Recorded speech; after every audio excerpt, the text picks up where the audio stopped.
Have you ever noticed how, so often, the greatest transformations in our lives begin with a promise, a word, a calling, something that seems impossible, but plants within us a flame that never goes out?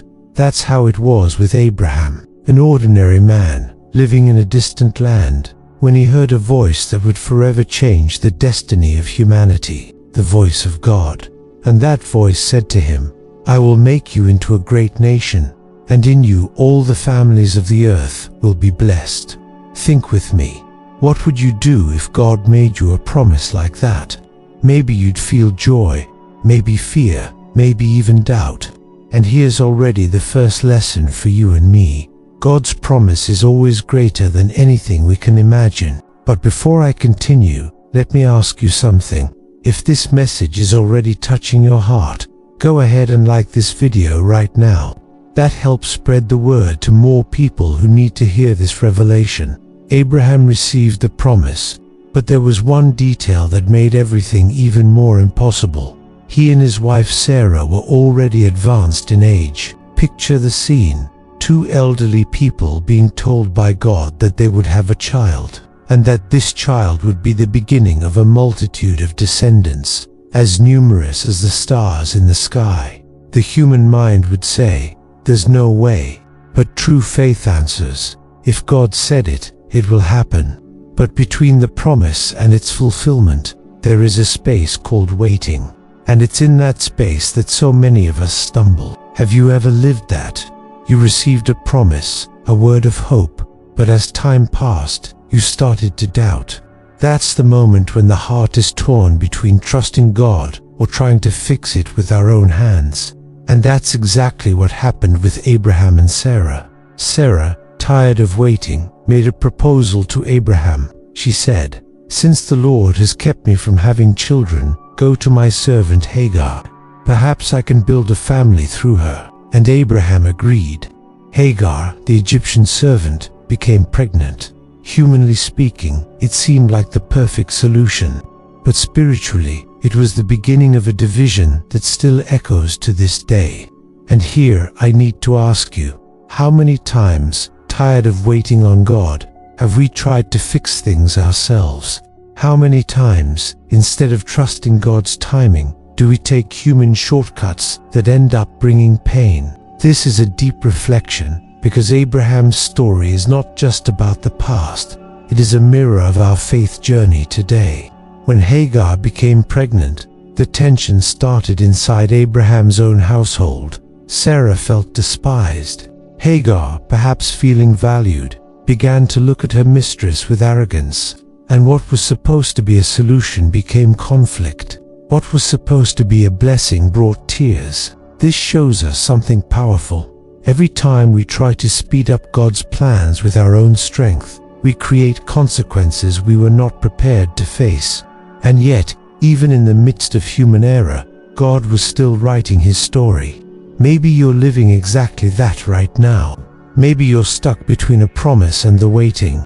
Maybe you're tired of waiting and have already tried to create your own solutions. But remember this, God has not forgotten what He promised. His timing never fails. If this message is speaking to you, write in the comments, "I choose to trust in God's timing." This simple act will be like a public declaration of faith, a testimony that can inspire others who are going through the same process. Let me give you a simple example. Imagine you planted a seed. You water it, you take care of it, you wait.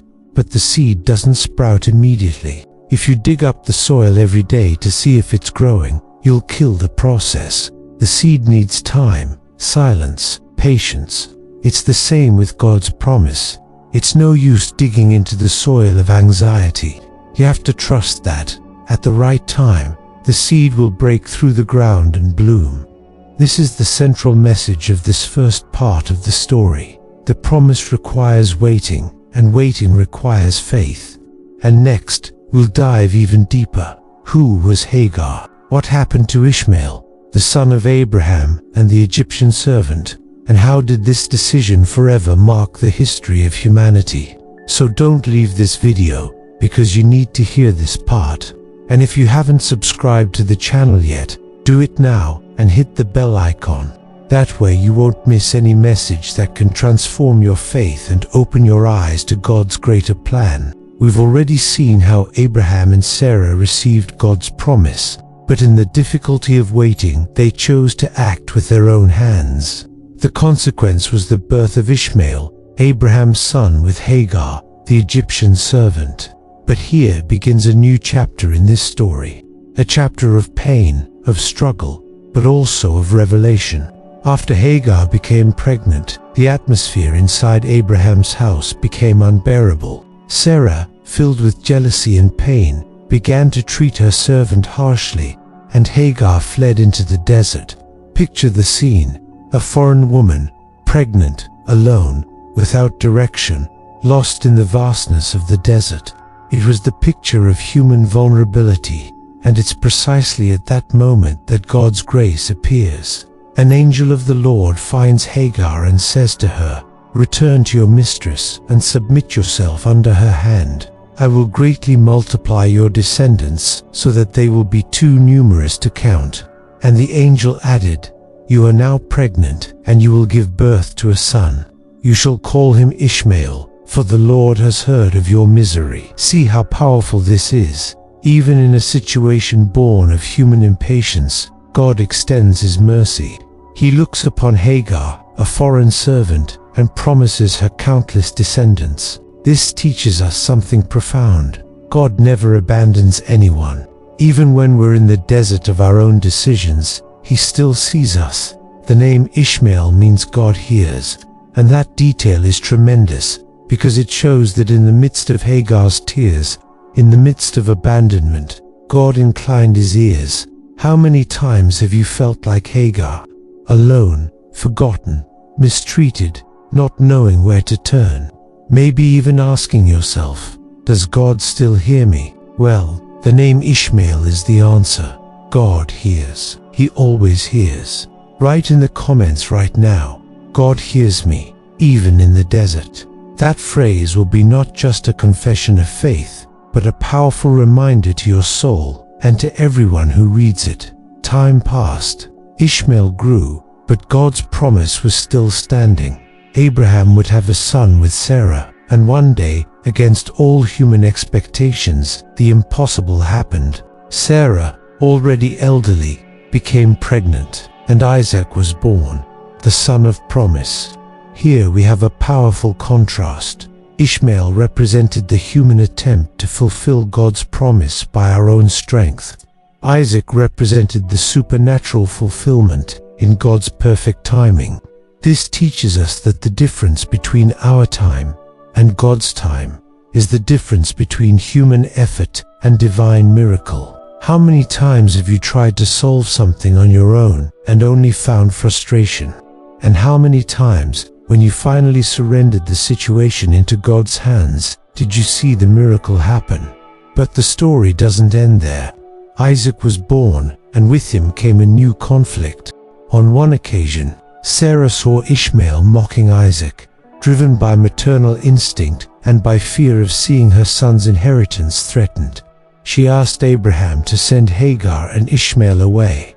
Imagine Abraham's pain. On one side, the son of promise, Isaac. On the other, Ishmael, also his son, whom he loved. The dilemma was cruel, but God said to Abraham, "Do not be distressed because of the boy and your servant. Listen to whatever Sarah tells you, because it is through Isaac that your offspring will be reckoned. But I will also make the son of the servant into a nation, because he is your offspring." Here we see once again God's faithfulness. Even when there is division, He does not abandon either side. He confirms that Isaac is the son of promise, but assures that Ishmael will also have his destiny and will become the father of a great nation. This story is a mirror of the dilemmas we face in life. How many times are we torn between two paths? How many times do we feel like Abraham, having to choose between something we love but that is not part of God's plan, and something that represents the promise but requires faith and obedience? This is the moment for you to reflect. What decisions do you need to fully surrender to the Lord, so you don't live trapped in inner conflict. Let me bring this to a daily life example. Think of someone in a toxic relationship. The person knows, deep down, that this relationship is not God's will, but insists, because they don't want to wait for the right time. That relationship is like an Ishmael, born from haste, anxiety, human attempt. But when that person decides to wait on God, when they trust that He will bring someone after His own heart, then an Isaac is born, the true promise arriving in perfect timing. That's the difference between living according to the anxiety of the heart or according to God's faithfulness. Going back to the story, Hagar and Ishmael were sent away. They wandered through the desert until the water ran out. Hagar, desperate, placed the boy under a bush and walked away because she couldn't bear to watch him die. Then God heard the boy's cry. The angel of the Lord called to Hagar and said, "Do not be afraid. God has heard the boy crying as he lies there. Lift the boy up and take him by the hand, for I will make him into a great nation." And God opened Hagar's eyes, and she saw a well of water. Notice the detail. The well was already there, but Hagar couldn't see it. That's how it is when we are blinded by despair. Sometimes the provision is right in front of us, but we need God to open our eyes to see it. If this message is making sense to you, share this video with someone who needs to hear about hope and provision. Now, let's go even deeper, because this is not just the story of a divided family. It is the story of the origins of two nations, and it's also the key to understanding the conflicts that still mark the Middle East today. So don't go anywhere, and if you're not yet subscribed to the channel, subscribe now and activate the bell. Up to this point, we've seen how Abraham, Sarah, and Hagar lived through the drama of God's promise. On one side, Ishmael, fruit of human haste.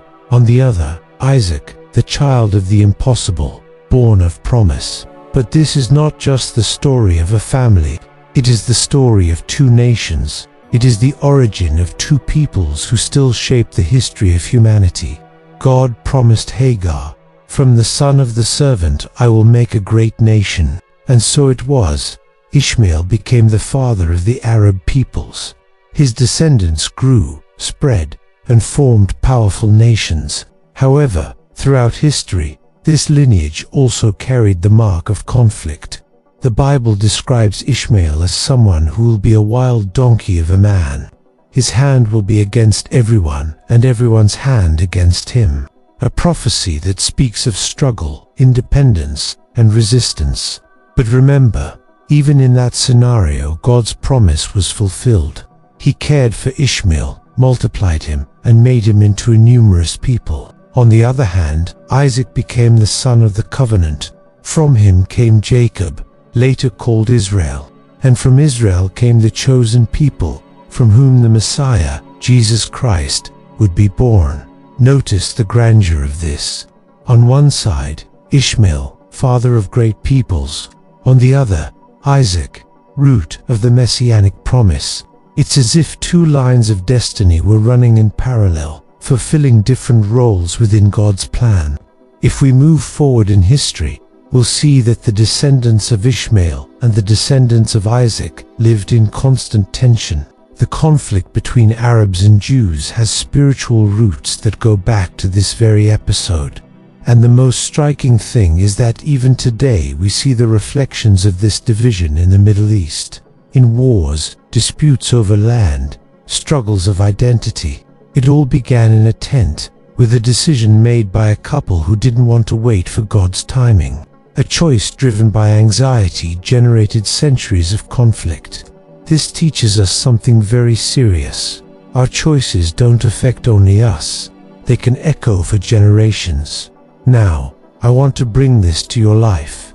Maybe today you're facing a decision, and maybe you think, it's just a small choice. It won't affect anyone but me. But be careful. Decisions made outside of God's will can create consequences far beyond what we imagine. On the other hand, when we choose to trust the Lord, even if it seems hard to wait, we are planting seeds of blessing that can bless future generations. Think about this. You can be the Abraham of your family. You can be the starting point of a new lineage of faith, hope, and obedience. But here comes the most beautiful part of this story. Although Ishmael and Isaac were divided, in Christ there is reconciliation. Jesus came not only to save Israel, but to save all nations. On the cross, he tore down the wall of separation. He opened the way so that Jews, Arabs, Greeks, Romans, everyone could become one people in God. That's why, in the book of Revelation, John sees an innumerable multitude from every tribe, people, and language before the throne. That means that both descendants of Ishmael and descendants of Isaac will stand before the Lamb, reconciled in the love of Christ. This narrative also shows us something essential. True faith is tested in the fire of waiting. C.S. Lewis once said, "We cannot insist that God give us proof at the time we want that He exists. He manifests Himself when and how He chooses." That's exactly what Abraham and Sarah had to learn. The promise would come, but not in human timing. It would come in God's time. And maybe that's the message you need to hear today. Don't try to rush the promise. Don't put your future in the hands of anxiety. Trust in the Lord's perfect timing. Maybe you're waiting for the healing of someone you love, or for the restoration of your marriage, or for the job of your dreams. And the temptation is to act like Sarah, to try to fix it with your own hands, to give birth to an Ishmael just to ease the pain of waiting. But remember, when we try to force the promise, we create burdens that later become sources of pain. On the other hand, when we wait on God, we see the birth of an Isaac, the miracle that only He could make happen. Right now in the comments, I choose to wait on God. That declaration will not just be a phrase, but an act of faith. The world we live in is divided, nations against nations, families against families, people against people. But the message of this story points us to a different path: unity in God's love. Imagine if Arabs and Jews, descendants of Ishmael and Isaac, could see each other as brothers before the throne of the Lamb. Imagine if we, here and now, chose to live reconciled instead of divided. This is Christ's calling for us, to be builders of bridges, not walls. Abraham is remembered as the father of faith, but his journey also shows us his flaws, his doubts, his mistakes. And that's comforting, because it means God doesn't choose perfect people to fulfill His plan. He chooses ordinary people, like you and me, to reveal His glory through grace. If you feel weak, imperfect, flawed, know this: you are in the right place to be used by God, because it is precisely through our weakness that His power is revealed. If this message spoke to your heart, leave your like now. Share this video with at least 3 people. It might be exactly what they need to hear. And if you're not yet subscribed to the channel, subscribe and activate the bell so you won't miss any message. And before we close, write in the comments, "I am an heir of the promise in Christ." This will be your declaration of faith and identity. May this story not be just an ancient account, but a mirror for your life today. Just as God fulfilled His promises in the past, He will also fulfill them in your life. The promise never fails. Amen.